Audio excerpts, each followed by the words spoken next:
మానవ సంబంధాలు మంట కలుస్తున్నాయి. మేనమామ గొంతు కోసాడు అల్లుడు. ఈ ఘటన ప్రకాశం జిల్లా ఒంగోలులోని గాంధీ రోడ్డులో చోటు చేసుకుంది. మద్యానికి బానిసైన ఇంద్రీస్ మేనమామ షబ్బీర్ ను డబ్బులు అడిగాడు.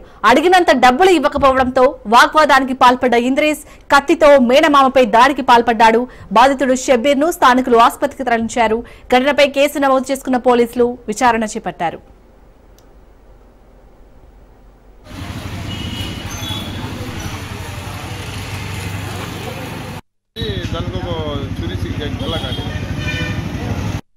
వాళ్ళు లేడు, వాడు మార్కాపురం వెళ్ళాడు.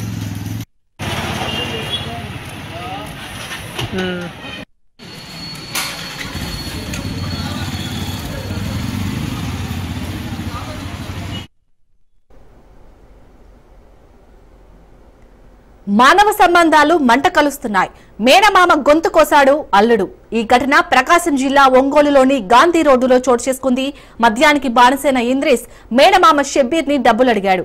అడిగినంత డబ్బులు ఇవ్వకపోవడంతో వాగ్వాదానికి పాల్పడ్డ ఇంద్రీస్ కత్తితో మేనమామపై దాడికి పాల్పడ్డాడు. బాధితుడు షబ్బీర్ ను స్థానికులు ఆసుపత్రికి తరలించారు. ఘటనపై కేసు నమోదు చేసుకున్న పోలీసులు విచారణ చేపట్టారు.